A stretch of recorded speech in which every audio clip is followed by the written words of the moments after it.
घरातील देवपूजा करताना या 20 नियमांचे पालन करायलाच हवे. ज्या घरात दररोज देवपूजा केली जाते, नित्य देवतांची स्तुती आणि निर्मळ मनाने सेवा केली जाते, तेथे सुख समृद्धी आणि सकारात्मक व पवित्र वातावरण नेहमीच असते. दुःख दारिद्र्य दूर होते. नित्य धूपदीप प्रज्वलित केल्याने आरोग्यास हानिकारक सूक्ष्म जंतूंचा नाश होतो. घरातील वातावरण शुद्ध राहते. हिंदू पुराणानुसार देवपूजेचे काही महत्त्वाचे नियम ठरवलेले आहेत. या नियमांचे पालन केल्याने इच्छित कार्य सुरळीतपणे पार पडते. भगवंताची आपल्यावर कायम कृपादृष्टी राहते. महालक्ष्मीसह सर्व देवी देवता आपल्यावर प्रसन्न राहतात. तुळशीची पाने 11 दिवसापर्यंत शिळी होत नसतात. त्यावर दररोज पाणी शिंपडून ती पुन्हा देवाला अर्पण करता येतात. दिवा नेहमी परमेश्वराच्या मूर्तीसमोर ठेवला पाहिजे. तुपाच्या दिव्यासाठी सफेद कापसाची वात लावावी आणि तेलाच्या दिव्यासाठी लाल धाग्याची वात लावावी. पूजेकरिता कधीही तुटलेला भग्न दिवा वापरू नये. तुटलेली सामग्री धार्मिक कार्यात शुभ मानली जात नाही. शिवजींना देखील बेलाची पाने आवडतात. त्यांना बेलाची पाने अर्पण करावी. घरातील कोणत्याही पूजेच्या वेळी आपल्या स्वइच्छेने देवाला दक्षिणा ही नक्कीच द्यावी. दक्षिणा देताना स्वतःचे दोष दूर करण्याचा देखील आपण संकल्प केला पाहिजे. निर्मळ आणि निष्पाप मनाने केलेले दान हे अर्थातच एक श्रेष्ठ दान असते. ईश्वर आपल्या सर्व मनोकामना पूर्ण करेल. प्रत्येक पूजेमध्ये तांदळाला अतिशय महत्त्वाचे स्थान असते. पूजेसाठी अखंड तांदूळ वापरावे. तुकडे झालेले तांदूळ पूजेसाठी वापरू नये. हळदीचे पाणी करून त्यात तांदूळ पिवळे करून मग ते अर्पण केलेले अत्यंत शुभ असते.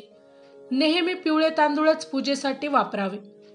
विड्याची पाने देखील पूजेसाठी अवश्य ठेवावी. वेलची, लवंग, गुलकंद इत्यादी पानात टाकून जर पान तयार केलेले असेल तर अतिउत्तम. पूजेच्या मध्यभागी दिवा मध्येच विझू नये याकडे विशेष लक्ष द्यावे. जर तसे झाले तर पूजेचे पूर्ण फळ मिळत नाही.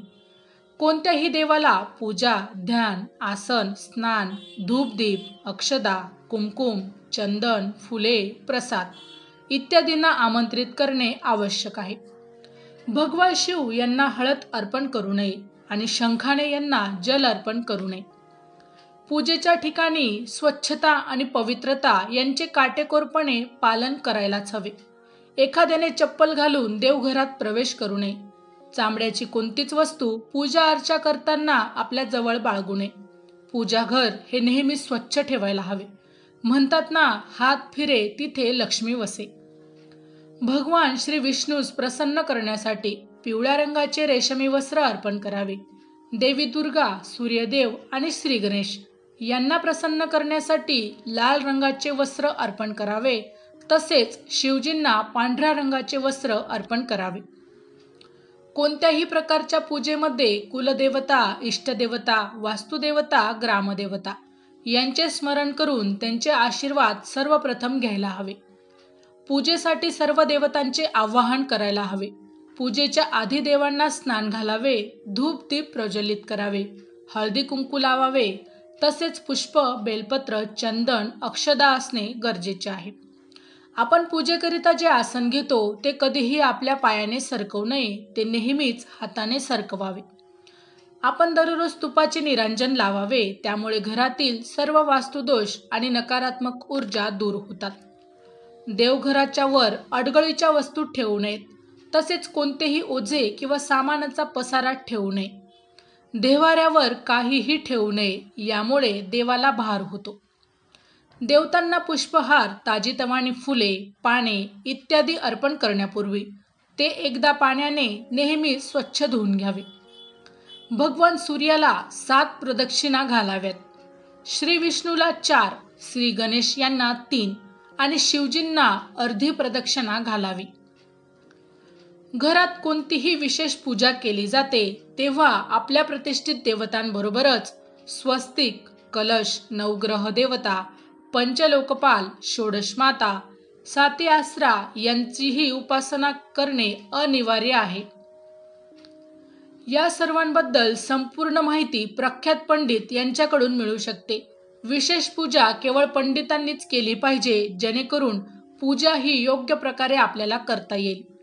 भगवान सूर्यदेव, श्री गणेश, दुर्गा माता, शिवजी आणि श्री विष्णू या पंचदेवतांची पूजा नेहमीच अवश्य करावी.